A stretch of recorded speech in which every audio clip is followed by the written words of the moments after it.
Hey everybody, it's Georgia Weedman, author of Penetration Testing, a hands-on introduction to hacking, and your instructor for this accompanying lab. So this time we're going to look at capturing traffic, kind of taking a step back from our direct looking for vulnerabilities and look at how we might be able to find interesting information just by listening on the network. So we're going to actually look at a graphical tool this time. We're going to look at something called Wireshark.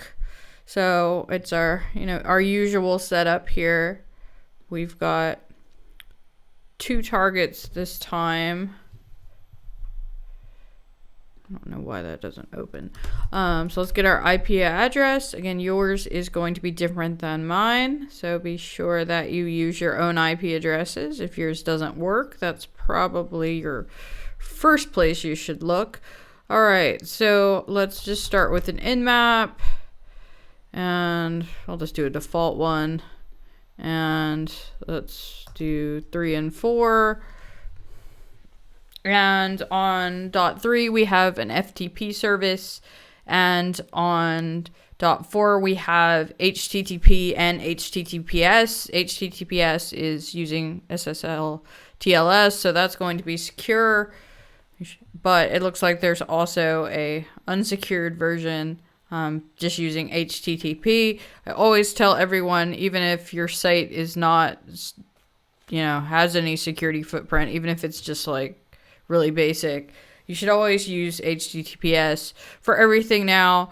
We should always just use security as a default, because anything that's sent over both HTTP and FTP, the file transfer protocol, are actually in plain text. So anyone who is listening on the network could potentially get access to it. This is a little simplified because, ideally we would want to capture traffic that somebody else on the network is sending, which kind of hard to simulate in a lab environment, but there are many techniques of, being able to insert yourself between, the server and the client. For man-in-the-middle type attacks, sending attacks or sending traffic to you instead of to the server, and then passing it on to the servers, and likewise, being able to capture traffic. So things like ARP spoofing. There's attacks against DNS. There's even ways you can strip SSL for secure connections.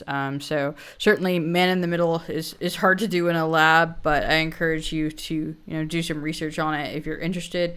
But we're kind of going to simulate it here, because here the traffic's going to come from us, so naturally we're going to be able to capture it. But think of if we were capturing traffic from somebody else. But we'll get used to using the tool and doing the same sorts of things that we would be doing if we were capturing somebody else's traffic. All right, so let's pull up Wireshark, and this is our graphical friend, and we want to capture traffic. And let's look at our options, and that's how am I going to get the interface out of that? The option should be fine. If we tell it to start, and hopefully it'll grab the right interface, we can just go through that error that it threw. If we just do like FTP to 19, let's not do 192.168 again. So let's go to .3, and it doesn't look like it's capturing on the wrong interface. I should be able to set it from the command line. So if I call Wireshark from the command line and do I for interface, and I guess I need to know what interface I'm after. Let's see, my interface is ETH1. Okay, that's our problem. All right, Wireshark from the command line, I from interface, and ETH1. That should do it. Yeah, there we go. Now we've got ETH1. All right, better. And we can also just click the shark fin to have it start. You can just go through that, and then I'm gonna need a second terminal. And pull them over, and FTP. Okay, now we're getting packets. Good. So packets are a good sign. All right. So, if you're doing this on your home network, and especially if you are like doing ARP spoofing to capture traffic, you would probably see a lot more traffic than we're going to see. That's, I guess, the good thing about the lab environment is that, it doesn't have a lot of extraneous talking going on. So let's just try FTP Anonymous. This would definitely be a security finding if it's valid. I have actually seen instances of FTP Anonymous being allowed on the internet with, super secret files that definitely should not be available to the public. And, certainly not just FTP, but, plenty of other file shares that have the same problem. With Anonymous, basically, you just put in anything as the password. I'll just, type in something and then we'll find it. So login was successful. So if we come back over to Wireshark, again, imagine that somebody else did that and you've captured their traffic. So you've captured somebody else's login. It's an anonymous login because it's not that exciting, but imagine that it's a real login. So we can apply a filter. We can just filter for FTP, so it'll just get the FTP packets. We can make this slightly bigger. And, as I mentioned, FTP is plain text, so we can actually see the login. Apparently I can't type my own name because there's a slash at the end of it. Also, what you can do, if you mark a packet, you can... where is it? Go to follow and then TCP stream, and so it'll just pick out that TCP stream so you can watch that specific conversation. So, we connected to the FTP server, user anonymous, and we gave it a password that was supposed to be Georgia. And because FTP is in plain text, we are able to capture this in plain text, without any problem. And we can do the same sort of thing if we, pop up a web browser and go to our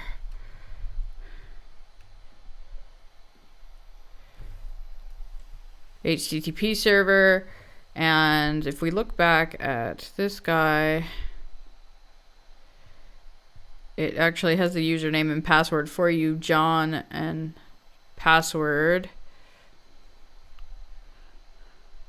So again, imagine this is somebody else. So if we log into here, John,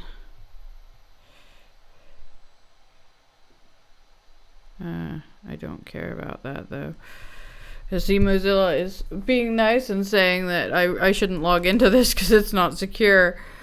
Well, this is one of many reasons why you should always use HTTPS, because this is super insecure. Alright, so we can do the same sort of deal here. If we come back to Wireshark, clear out our filter here and filter for HTTP. It's not just going to be, it's going to have all of our HTTP traffic. So it's going to have the gets, like the GET request itself, everything that it downloads. So it's not just going to have the login. Here's post login.php. So we can do the same thing here. And if we follow the TCP stream, we can get, if you speak HTTP, you're used to like get a resource, post resource, there's other ones as well. And, it's just, the host, the user agent. This is just, how HTTP talks. When we get into web application attacks, we'll see more of that. And we're sending the name John and password as part of the post request. We want that to be a post, and so it will be parameters. If we sent this as a GET request, it would have the username and password in the URL, which is always bad. You never want to have sensitive information like that in the URL, because it'll get logged and things like that. But that's another story for another day. I mean, the main thing here is that we want to get used to using Wireshark and capturing traffic. Again, this is kind of simulating what would happen if you captured traffic from somebody else, and there are multiple ways that you can do man-in-the-middle attacks. ARP spoofing, I guess, is probably the de facto thing, where basically, like I said before, you trick the target computer into thinking that you're the gateway, or you're the server, and likewise the server thinks you're the client, or the gateway thinks you're the client. So all the traffic comes to your machine, and you forward it all on to the right places, so everything works right for everybody. But any traffic that other people are sending, you're getting that traffic as well. And depending on the security of the protocol that they're using, you may be able to pull out information like usernames and passwords that you can then use yourself. So that's always helpful. So there's not a flag for this one, but the goal is to get familiar with Wireshark a little bit and capturing traffic. So that's all for this one, and I'll see you guys next time.